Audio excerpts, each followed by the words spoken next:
Welcome everyone. To accelerate the success of entrepreneurs in Belagavi, KNN team has come up with a new initiative called Innovate Belagavi Startup Talks. Today we have with us Ms. Rashmi Kulkarni from Tarang Hobby Studio. Hi Rashmi, I welcome you to the session. Yeah. So can you just let us know about your startup journey? Yes, Harish, and thanks for inviting me to your studio, and it's a real honor to be here. And I have a small little story about my studio. Like, I run a hobby studio by name Tarang Hobby Studio here in Belgaum, which is shortly known as Studio Tarang by people. Yeah, but we are registered in MSME in the name of Tarang Hobby Studio. So this was started in the year 2012-13. So I mean, like when I say 12 and 13, it was like the idea was conceptualized by around 12, and when I came on board and like I registered myself, it was around 2013. So I am having an experience in the field of HR and administration for about 16 to 17 years in Bangalore. I'm a Bangalorean, now a Belgamite. Okay. So my husband is from Belgaum and I shifted to Belgaum after my marriage. And though not immediately, I shifted later part, after a few years of my marriage, due to my work constraints. And yes, I was into HR and admin, and like as I said, I got married to a Belgaum guy, and after some time I came back here. Then I joined Renuka Sugars, and my last tenure as an office was in GIT, where I was working as an office superintendent. And yes, after a long time I conceived, and when we were planning for a family, and yes, once I conceived, I had to leave my job because we were a nuclear family at that point of time. And since my parents all hail from Bangalore, no one is there here in Belgaum. And yes, I took a break from all my career. In 2012 my daughter was born, and then everything was very good, smooth, nice. And after around 8 months, when my daughter was around 8 months, I think all women will understand what I'm trying to say. There comes a point where whenever you are working for a long period of time and then you take a break, suddenly you get that setback, okay, I'm not doing nothing. Initially you are excited that yes, you have a family, you have a small kid to look after, and when it becomes a routine part, for the working women, somewhere that hitch comes, it's not challenges, because it's like you've been working all the time, you're meeting people, and suddenly you're bound in one place with certain set of another new responsibilities. And still, yes, at somewhere in the back of the mind you feel that I cannot work because I have my own personal issues, and your child becomes your center of whole that point of time. And all these years what I've understood is your focus, your energy, your priorities keep changing, being a woman. Men have their own set of priorities, but for a woman, at one point of time, it's a husband, then it's a family, then in-laws come, then child comes in as a new member. So your focus keeps on changing, it keeps on evolving. But again, at some point of time, you always feel that yes, you were working, you were in a good position, you were doing something, but you're not doing anything. Being a housewife doesn't mean that you're not doing anything, but for a working woman, when she completely gives a gap and it's a complete makeover from a working woman to a housewife, it's a drastic change. And I mean, as I said, everything was going smooth, and my daughter started acting a little weird because we were only 3. I mean, she was not seeing any external person, and she used to cry seeing other people. So that's when I thought, let me do something for her as well and for me as well. It was both the motives to be solved. So, and I was just thinking what to do. And I did a lot of research on, I mean, the Google is your best friend all the time. So you do a lot of research, what is that you can do. And at that point of time, Belgaum had a very limited set of resources, for a working woman, sit at home and work from home. That kind of an option, that too for an HR and administration, was low. Okay. Yeah, if you're a technical person, then it's a different case altogether. But for a person coming from an HR and admin background, nobody will give you, source it to home and say you work from home. The opportunities are bit less. No, it's very less. Practically, you see, it's not the problem of anyone. It's not feasible. I can't be sitting and doing administrative job of the office from home. So it is a common sense that your presence is required in the office for this particular job area. So then I thought, what? Then I said, every woman has that thing in her mind, she has a passion, she paints, or she does an embroidery, or she does a tailoring. These are the things which come for a woman by birth, I think, especially for the Indian woman. You're taught by default everything, that you do everything and do nothing, sort of a thing. So then I thought, okay, let me start teaching kids. Because I had that experience of teaching kids before when I started my initial days of career, and also here also I got a wonderful opportunity in Belgaum.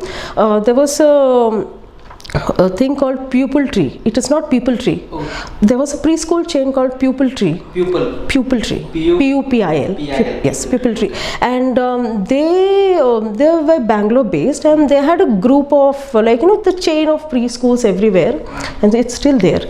And they were planning to set up a preschool here in Belgaum, which was in Hanuman Nagar. So I got an opportunity of heading the school. Oh, great. So everything was under my control, like all the administration part, hiring part were done by them, and we got trained for that particular thing. We set up the whole school in Hanuman Nagar, and that time the place was a constraint because Hanuman Nagar was that end of the thing, and except for the localites, nobody wanted to send a small kid. Yeah, as a parent, even I would have not sent from Chennamanagar to Hanuman Nagar for a preschool. So, and we evolved, and after 1.5 years, the thing got closed as well here in Belgaum because they didn't get a good response. So I had this kind of background which I wanted to utilize. And yes, then I was just thinking, and I started this Tarang Hobby Studio. Tarang, I wanted a very Indian ethnic name for my whatever venture, because I don't know, I am always drawn towards that ethnic stuff all the time. Be it clothes or be it anything, it's it just pulls me back. So yeah, then when I started, this was named as Tarang Creative Club. Okay. So I wanted to go a library. I had a lot of things in my mind, though I didn't know how to go about. But yes, I had a lot of dreams, as any other entrepreneurs have, a big dream. Yeah, you have to do this, you have to do that, and all those things. And I started from home because I didn't know which direction I'm going at all. I just know that I want something to engage myself, and I want to engage my daughter. That was the sole reason at that point of time. So then I made the flyers, and yes, again the students helped me a lot. The GIT students that time, they took the part-time jobs, and they helped me in figuring out how to make the flyers and all those things. And yeah, there were some good contacts that time. And marketing stuff and all. Yes. I mean, because I didn't know anything about the computer, how do you align and how you make a flyer, your visiting cards. And I had, because I came from a professional background, I felt that those are required when you start. True. Those things are required for every Yes. company. So that was an advantage of working for a long time in a metro. And I just thought, and then yes, I had a friend of mine who had a stores in Tilakwadi, first gate that time. So she said, I was just talking to her this is what I'm trying to do, and she said, my son will do it for you. Okay. He will earn some money, and he's in GIT and he's doing this. I said, good enough, because even I don't have money to do anything. So then we figured it out. That guy helped me a lot. They did a wonderful job actually. Okay. So I was very fortunate, I should say, throughout all these 8 years I got to meet wonderful people. Yeah. It's very rare. You come to meet such kind of people. Entrepreneurship journey itself is like that. And I don't know. Yeah, there were a lot of negative things also in the whole journey. But yes, I mean, if you see the negative, you can definitely not go further. So no, that was one thing. And yes, it started there. and I just put the flyers, and the local people of the Chennamanagar area started contacting me. They said, okay, what do you do? And like being an HR, the plus point was I was very good at talking at that time to convince the parents.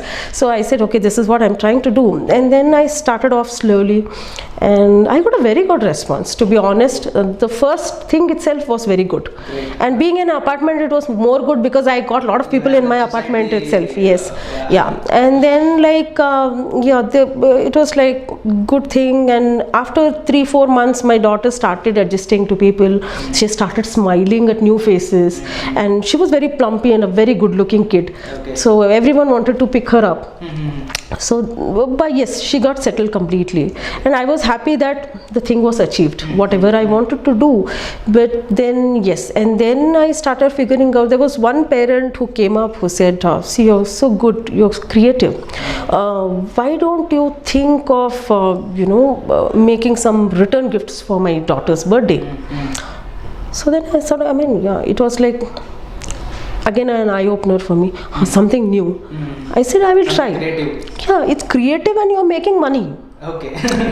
That is the main thing. See, if you want to take your business further, obviously you need money. Yes. And we don't have any godfathers who say, come Rashmi, please take the money and you do whatever you want. And I said, okay, I'll do it.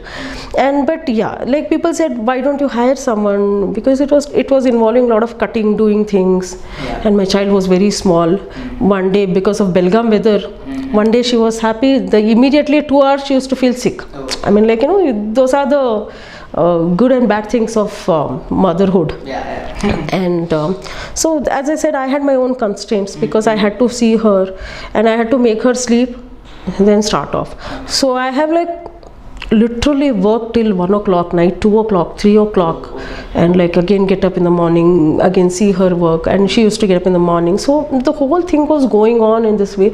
But yes, I got good people here, who really it was not like they were not they were not very demanding, and they knew that my child was small and all those things, and they were very cooperative. The parents especially were super cooperative. That way you got your first business. Yes. It was that was a business kind of a thing. Then it just took off from there. So then I thought of, okay, teaching is one, and I had to make money for doing the extra things. So this became another channel, how to take up the things and what is that we can make. When you say customize, then I started doing a lot of research on Google. And social media was the biggest thing for me. I think it was the lifesaver for me that time. People say social media is bad, social media is this, but I would like to say in this platform that if you're using any platform in a right way, it is indeed a very, very good thing. They say you'll be cheated, you'll have so many this thing, you will have so many that thing. Even I've been doing in social media from a long time, but it never happened to us. It's just how you choose your audience. I feel that's the most important thing. Networking is very important. Networking is important, but yes, the people who you network is also important. You can't do networking with anyone and everyone. You have a set of audience, and your ideas should meet. Correct. It should gel. You should be always in the same thinking. Only then I feel the networking is of real value. Yeah. If you I may be talking something, and if you are not interested, if you're not a proper audience for me, then it's a failure for me. Whatever I speak, it goes in the ditch, and finally I say my networking didn't work. So you need to understand, you need to analyze. You need to analyze. I think it comes over a period of time. It just can't come. But yes, as I said, being an HR person, we always have that that kind of an eye, you get that sixth sense, yes, this is the right person, this is not the right person. When you feel, just get back. So I always do that when you're talking. We'll be good, HR will be good at psychology. Definitely. And it's a plus point for us. When you're talking, you can feel, is it genuine? Correct. Or no? Yeah. You just sit back. As HR, after talking to so many strangers, we'll feel, whenever we speak to a new person, we'll feel whether this person, we can feel that the qualities of that person. So this is how my journey started, and like now we are into various things like, yes, art, focusing art is one part, and how to utilize the art in teaching the kids is what we focus into right now. And apart from that, right now the boom with Studio Tarang is we are very good in shlokas, and teaching Sanskrit right now. Sanskrit was, yes, my first language till my second year graduation, so I had the hold, but definitely grammatically I had lost the hold, like a long gap. So, but yes, COVID taught us to learn many new things. So, and I think COVID gave me a boon. Instead of people go on constantly craving COVID, but COVID has brought a lot of good things in people.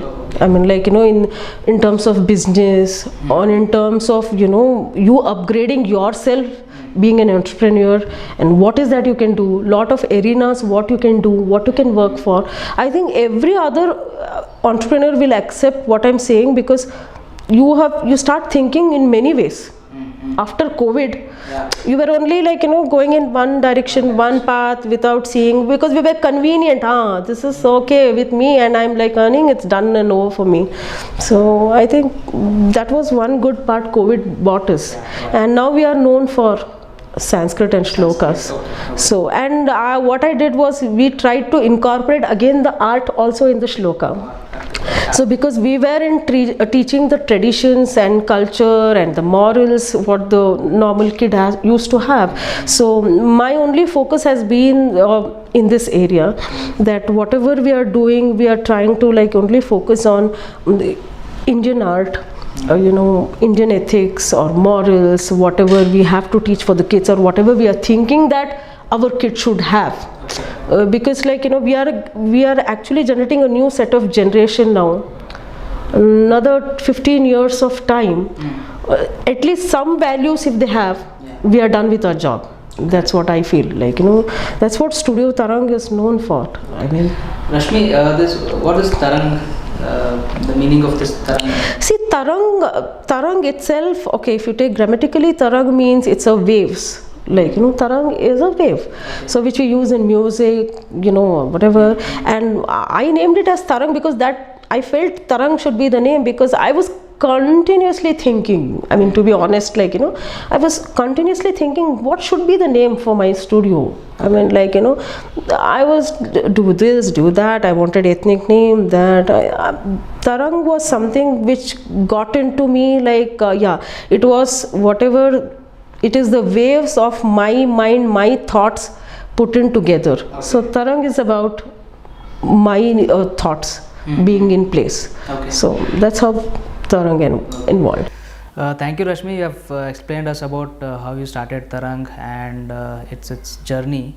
So I just want to ask you, what were your challenges in your initial days?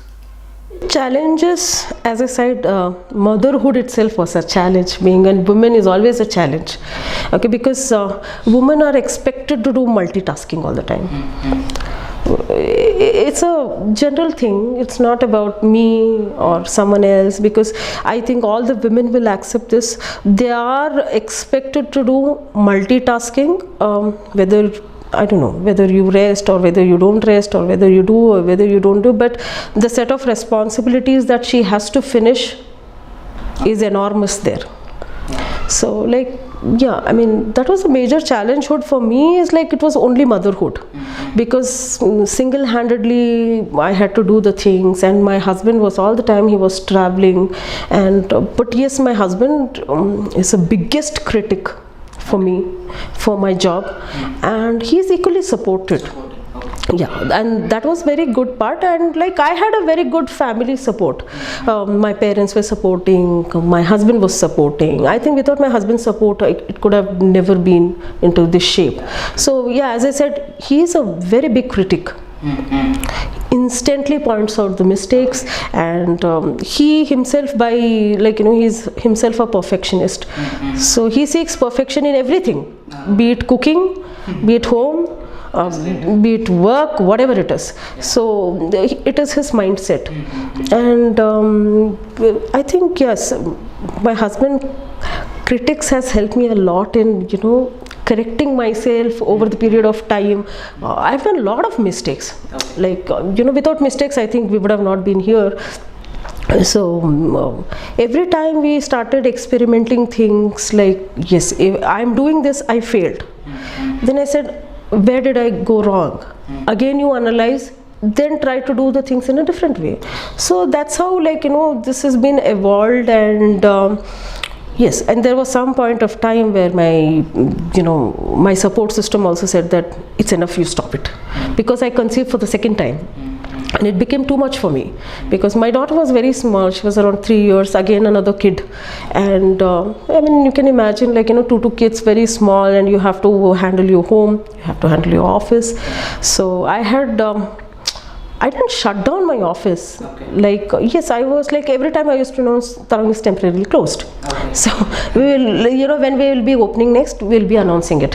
So that's how, like, I went. And like, because as every woman faces this after her pregnancy, we have some emotional glitches also, apart from whatever it is. So we undergo a lot of, emotional turmoils at home or even at your office. And, and when you feel that you're not able to cope up with the things, there are a lot of instances where you feel like, this is not okay, and this is not I want to do. And like, again, some people will say, what is this, you're taking break. And I mean, like, not everyone will, know your struggles and everything. So it is fine. Like, initially I was very, very serious about, I used to get very nervous, and like, okay, my name will get spoiled or something, because I had already built my own set of things. And now, like, giving a temporary break, in that way, I think Belgaum people helped me, supported me. Like, whenever I took a break, people used to ask me, Rashmi, what happened? If you have any issues, please come to us. So like, I got good mentors. Like, when I talk about mentors, it's not only like, mentors cannot be only for your complete professional mentors kind of a thing. You need mentors for your emotional well-being also, and you need mentors for whatever it is. Having a mentor is very important. Yes, so very much necessary. Very true. So anybody is a mentor for you. My daughter is my own mentor, because whenever I used to do something creative, she used to say, Mama, you're doing this so bad. And like, sometimes you cannot think in their level. So even that also, they also become a mentor to us. Learning is everyday process. Yeah, it's very true. And like, being in a profession like teaching, like, I am like, it's like I'm a teacher. When people ask me, what do you do? I said, I'm teach. You teach in college or university. I said, why should I be a teacher only in college and university? I'm a teacher, like, I'm a mother, I'm a teacher. I'm like, I am teaching and I'm learning. And every day is a learning for us. Even till today, like, we have learned, I have at least learned a lot of things from my students, from my kids. First thing is, I think patience is what you learn from the kids. Like, I was a person, like, I didn't have a patience at all. I mean, I'm not really like a very sober kind of a person. I'm always dynamic, and I've always been active and all those things.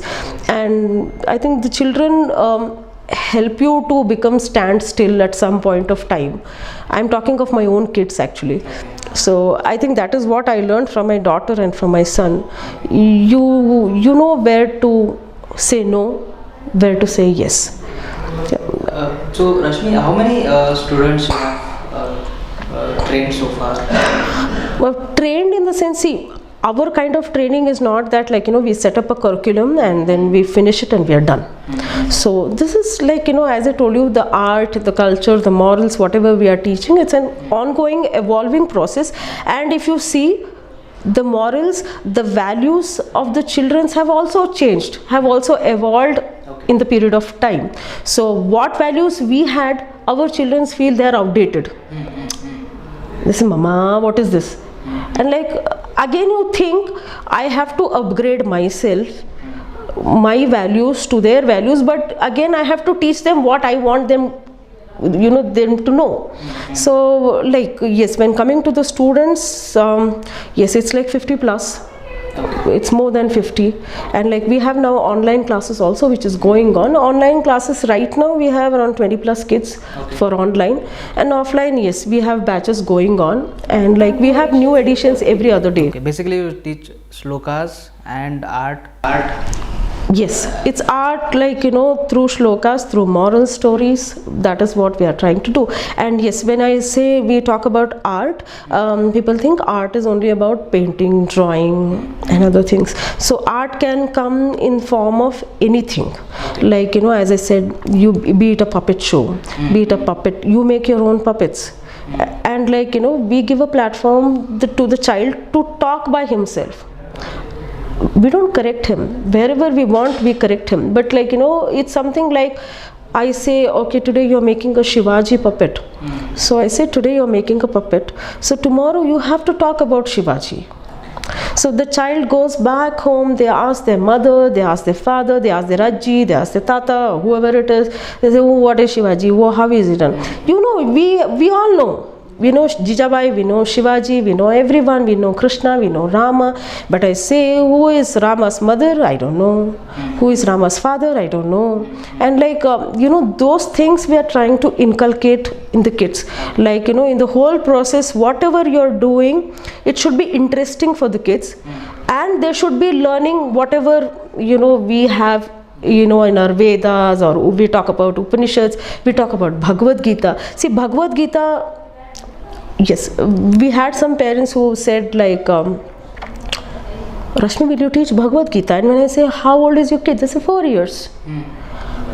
Being a 40-year-old, I can't understand Bhagavad Gita. So what do you expect a 4-year-old to know what is Bhagavad Gita? As a parent, I feel like, somewhere we are wrong. As a parent, like we cannot expect the small ones to know what Bhagavad Gita is. But yes, definitely as a teacher, I can improvise myself like how to teach Bhagavad Gita in that particular age kid. So that is what research I am doing right now. Like, okay, if a parent comes and says like 4-year-old, you teach Bhagavad Gita, so as a teacher I should be knowing like what can Bhagavad Gita, like how it can be told to a 4-year kid in her language or in his language.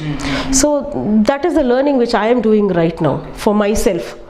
Forget about the kids. I am doing that thing for myself right now. I am doing lot of study.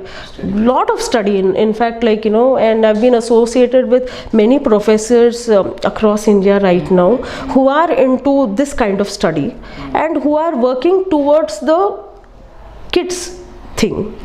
Yeah. See, Bhagavad Gita, yes, there are a lot of people, there are a lot of pundits who have learned Bhagavad Gita, Upanishads, Vedas and all, but we need a set of people like who can make me understand like how can I think like a 4-year-old kid and understand Bhagavad Gita in my level.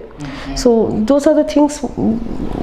And Rashmi, have you collaborated with similar organizations like you? For this thing, you have not collaborated? No, I have not collaborated because yes, as I said, for everything there is a history background. As I said, I have my own limited resources with my family or finance or whatever it is. When you say collaboration, you have to work in their terms. And like not completely, but still if you see like when I and you are collaborating, I have to somewhere agree. Whether I like or sometimes I don't like, I have to agree with you. I said yes. And like what happens now, I am so independent. Whenever I want, I come. Whenever I want, I go.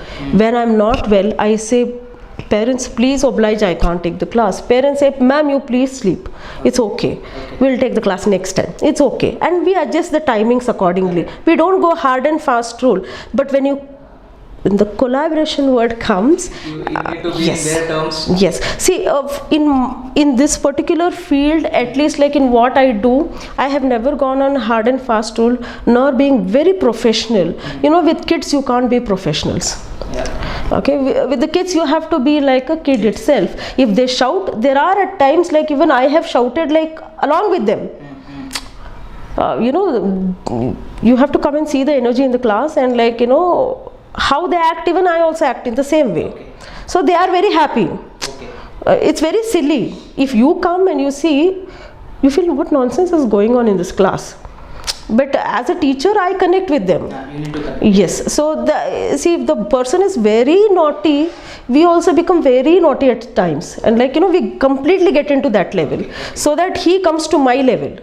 When I am like training the kid, and like when I understand him, when I talk to him, and I say like I completely. If you throw one pen, I'm equally notorious. Even I can throw a pen. Okay. I say normally my classes are in that way. So like they feel that yes, she's completely like me, and they come like me.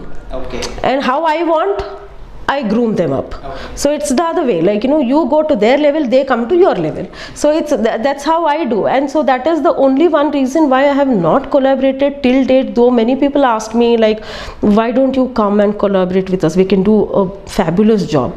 I said whatever I am doing is self-satisfactory for me, and I'm very happy. Like how things are evolving. It has taken 8 years now, but I'm contented with whatever I'm doing. Though it is very slow like a tortoise, but it's okay. Whatever name I have been made in the government level or in the base level, in the Belgaum level, not much people. Only I have been known only through word of mouth and all those things, and I'm fine. It's okay. Yeah. I mean, I'm okay. Even if there are 3 kids in my class, it is fine. But like I don't want to become like take up a mass of kids, and you don't know what you're doing. You get lost in the whole process. Not focus on a particular kid and the whole process. Yeah, I mean, see, we are teaching about morals, we are teaching about values of our Indian culture and all those things. And this profession is a very, very noble profession, and I can't become. See, many people asked me, sometimes my husband itself asked me, you have not earned anything. So it's fine. I have not earned anything. See, I'm not here to make money. Yes, I do need money, definitely. That is where my husband is supporting me. So it's something like, I require money. But like whatever I'm earning, I'm going very slow, very steady. I mean, it's fine. Like, I don't want to get that professional touch in my class. Yeah, I want a very basic, normal, like a mother-child bonding. As a mother, we yell at kids. They are back to us. That bonding I have with my students. It's not like a teacher-kid bonding. It's like a mother-kid. I yell at them. They come. Sometimes they sit. There are some kids who sit on my head also. They play. They do everything and anything they want. But they are free to do anything. So I never go like in a traditional schooling way. Recently we had a 3.5-year-old kid. So like they said, sitting is a issue with the kids, the smaller ones, and like I said, just leave them. Wherever they want to roam around in the office, let them roam around. And that girl was, she didn't sit in the class, she didn't come. And then we started off the class, and then she came, and the kids started laughing. They be laughing, smiling, doing lot of mischief, and then they will be learning. Yeah. Along with that, they learn. And yeah, they like she went and she hopped to the second bench. Then she saw everyone, and she hopped to another bench. She saw there, and again she hopped, and they came. And she came. I wanted she to be more comfortable, that she's not somewhere in a place where she can't sit. First thing is she has to sit. She has to feel comfortable that yes, somebody is like me. So that is the difference that we bring in our classes. Like it's completely different, and it's very homely. Rashmi, what's your expansion plans in future? Expansion plans, yes, I have not thought in terms of revenues or yes, but I have an expansion plan in the sense like I have a dream like to set up my own independent office in the sense where a center where my thoughts have been put in the whole center. If you enter to the place, you should feel like heaven. Like yeah, it's a complete Indian kind of a setup. Like right now also I have tried to incorporate it as much as I can in whatever small space that I have got. But yes, I have a different kind of plans, like maybe not in terms of revenue, but in terms of teaching, in terms of learning. I have a different plans. See, my growth I see my growth in what I have learnt over the years, over a period of time, from where I started to where I am today. That is my growth process, and that is what I have invested in. So you want to do more research on different teaching models, and then you want to implement those models. Definitely, I am doing that, and there are a lot of people who are helping me out in that way. And yes, I mean, everything is like, as I said, they are doing, you can say it for a free of cost, or even they are also passionate like me.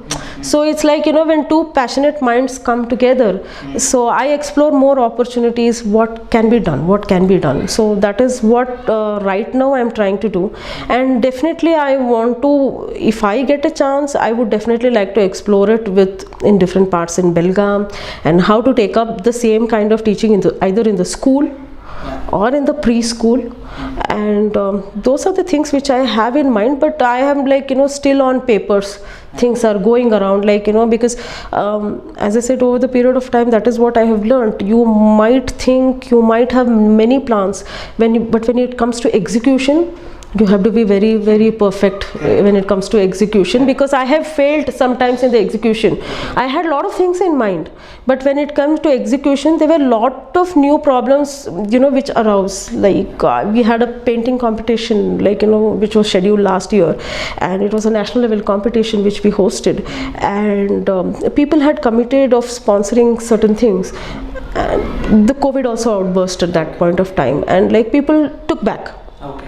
And like, but it was such an awkward situation where I was facing the parents, not them.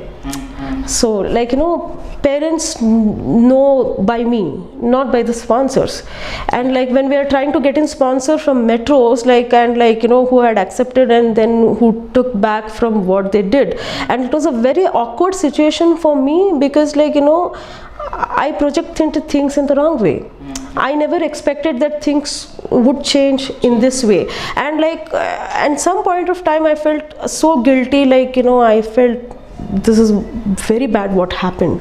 And like, it demoralized me so much, to such a level that, I just couldn't overcome it for a period of time, because like I felt that, you have that guilt. I mean, like, some people go on, it's okay, but like when you get that kind of guilt within you, that you committed something and you couldn't reach that point of time. So I had that setback, like, but again, now I learned again a process, like, never believe anyone. So keep your things ready. Plan B should be ready. Yes. So like, you keep, no matter, even if you say no, I should be doing it. If you're not, helping me, so that is what I learned over the period of time, like, where to make the adjustments mentally, financially. Like, if you suddenly say no, do I have someone else backing up? That I had to think.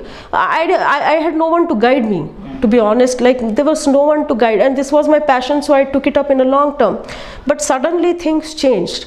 Suddenly people started talking about me, saying that, see, didn't happen. But nobody understood the struggles what I am undergoing. I was a single woman doing all sort of things, and trying to do something good for the children, but things shaped up so bad that, like people said, why? So in future you want to avoid the dependency. Completely. For collaboration, that I had right from the beginning, but this I had never expected. Like, this was the biggest learning in my whole 8 years of entrepreneurial journey. Like, what do you say, a big wave, one taranga, as you say, like, one came a shot and it just went, and like everything changed for me after that. Like, my thoughts, my thinking, like, then I said, no, don't ask any favors, don't ask any sponsorship from anyone. So whatever you are, how much ever you can commit, only do that much. I mean, that my husband used to tell me from long, but unless you get one, you don't, practically think about that. Rashmi, one more thing, could you please tell us about your awards and all? I think you got recognitions from many organizations. So could you please tell us about those awards? Yes, I mean, yes, this awards, Yeah, it started somewhere. I mean, like I really don't know. Like there was like couple of features when we were doing the I make do-it-yourself kits for the kids in terms of art and crafts, and we never sold it in Belgaum. Definitely, I only targeted the metro cities because one good thing was being from a corporate background. I had a lot of people whom I knew. And yes, and as you know, and you say that you are also from a corporate background, most of the companies in Bangalore give that kind of facilities to the employees kids. They have something's happening over the weekends or month ends, like where they get all the employees child in one place, and they do a lot of activities for employees and their kids and all those things. Engagement activities. Yes, so that is where I pitched in. Okay. Because I had a lot of contacts, so I pitched in there, and I joined a lot of women entrepreneurial WhatsApp groups. So like where it gave a boost to the business whatever we were doing, and that was one part. And like when we were doing that, somebody recommended my name for some of the magazine that time, and this Baby Chakra was a boom that time, and even it is right now. So they featured us, especially, and like it was a wonderful thing. Like Baby Chakra is something like, it's a huge platform in India, and like to be featured was an honor that time. And Smart Indian Women approached me, like they were shortlisting the Smart Indian women who have achieved something, and we were shortlisted under that, and I was like very proud. I mean, like I don't know how people come to know, like it's word of mouth or something like that. And when I asked, they said like we heard about your work in Bangalore, we heard your work in Bombay or something like that. And then like I was very happy that okay, not here, somewhere people are recognizing us, some part.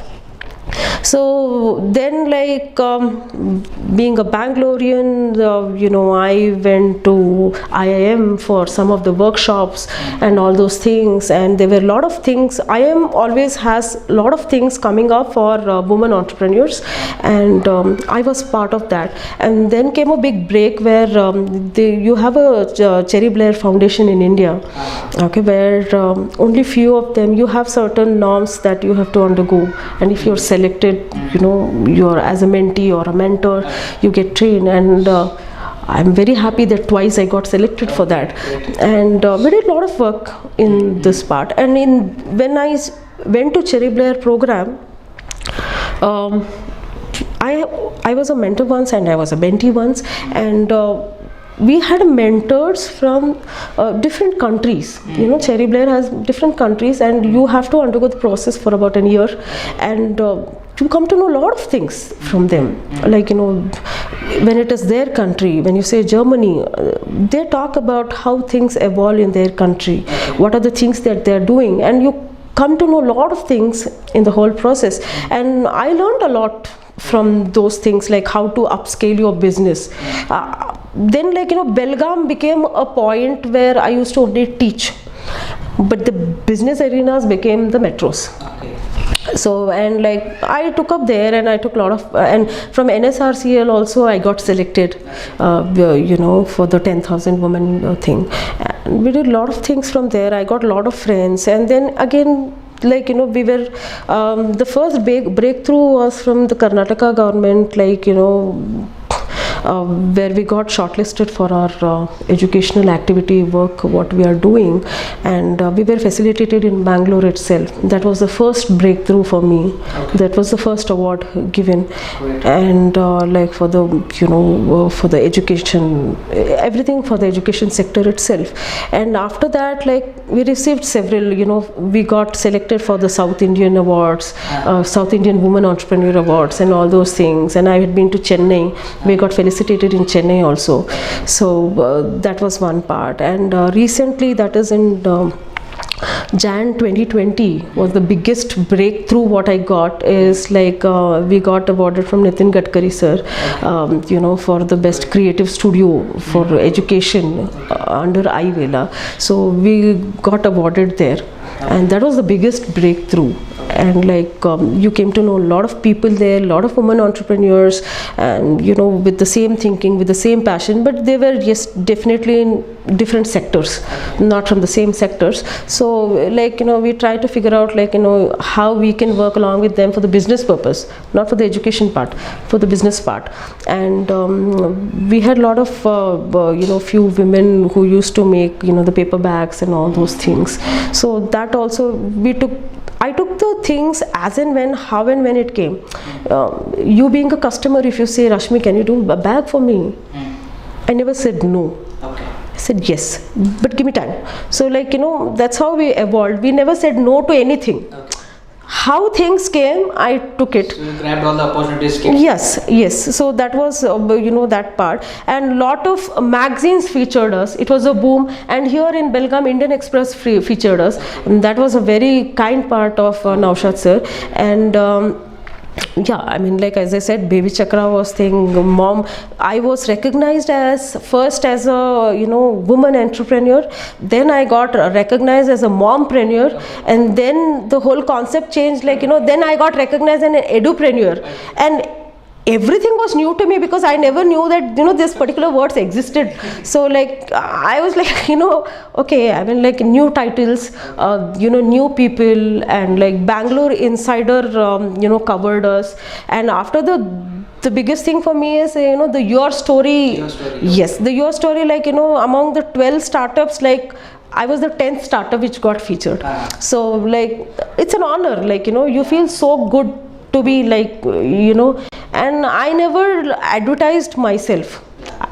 I think that is one part which I didn't do. I never sold myself. I should have sold, because I didn't sell myself, because I didn't, as you said, like, you know, when we have an initial talk there, I knew I had a time constraint, I have a family constraint, I have my kids constraint, lot of. So you were recognized by your works. Yes, definitely. I am known, like, you know, as you said, I didn't know that you're Rashmi Kulkarni, you were Rashmi Tarang. So that is the kind of name that I think over a period of time that I've made, that, you know, people recognize me, Tarang, okay, Rashmi. They don't know as Rashmi Kulkarni. And recently when I had been to the workshop, they said, oh, how come I don't know you? I said, ma'am, we know each other. We are friends on Facebook, and I'm Rashmi Tarang. Oh, you're Tarang? Okay, then I know you. It's like, you know, it's something they don't know. When I say Rashmi Kulkarni, nobody knows. When I say Tarang, yes, people know. And sometimes, you know, you feel when you come out of that group, you feel contented that, okay, till whatever it is, plus or minus, at least you are known for something. And that's the good part of, you know, being an entrepreneur. Rashmi, my last question. You have done many things for Belgaum, and you have been doing it from decades. Just want to ask you how we can innovate, how we can promote innovation, startups and entrepreneurship in Belagavi. I think this has to be done like how you are doing right now, because I am very simple, you know, in that matter. Like, you know, entrepreneurs, when you say entrepreneur can be anything and everything. So a woman selling a masala is also an entrepreneur, because she has her own ideas, she has her own recipe ideas which she is making at home, and she is trying to selling it. So where are we giving the boost to that low level? I don't know. Like, I honestly request you, like, you know, you should cover more people like them, like, you know, who are really struggling. The small players. You can name as players or whatever it is, but for me, everyone is an entrepreneur. And like, you know, when you go to a small kind of an exhibition where they're like, you know, I recently attended Apna Bazaar, because I'm a part of Apna Bazaar too, and like, you see a lot of women, either they're struggling for living, or you name it, whatever it is, like, you know, when they are putting the small stuff masalas in, you know, into the packets and they're selling.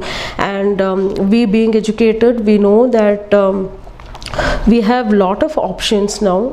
I mean, as you said, when we talk about MSMEs everywhere, how an normal woman know about MSME? No, I know MSME. So I said, even, you know, when I asked how to, nobody helped me out. But I was good enough to search in Google, saying that what has to be done. I have to register a Udyog Aadhar card, I should get a Udyog Aadhar. Now it has become Udyam. Nobody knows that Udyog Aadhar has become Udyam also. you know, we are in such level. Yeah, and so I really want, like, okay, when you talk about especially women entrepreneur, see, men have many ways of earning. They can survive, but survival for women is still difficult. I'm not saying that it is very difficult like before, but there is still things gender biased. We talk about, like, you know, when you talk about women entrepreneurs, they say, how do you manage your work-life balance? Why should that be only for women? It's same for you.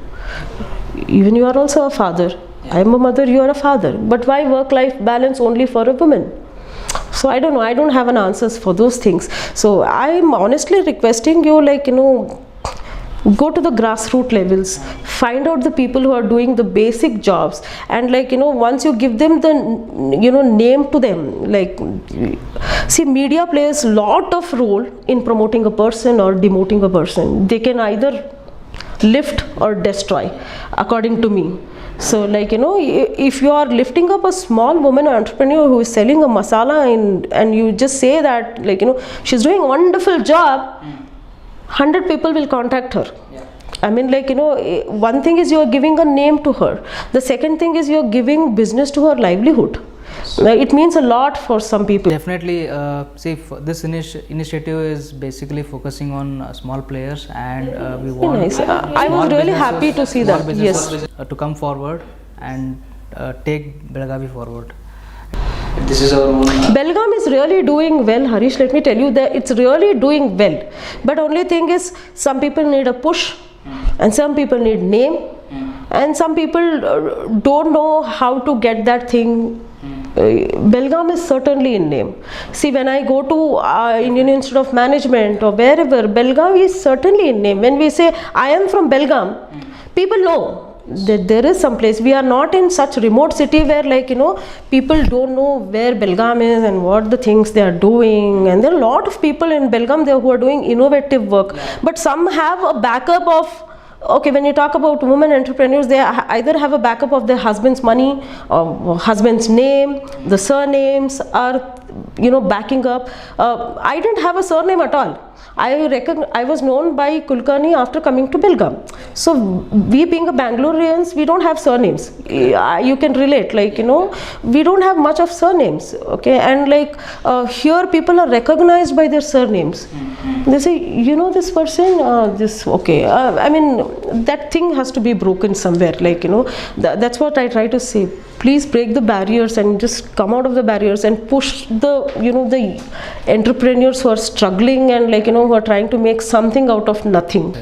So definitely we'll take this initiative forward, Rashmi, and thank you so much for coming here and sharing your journey with us.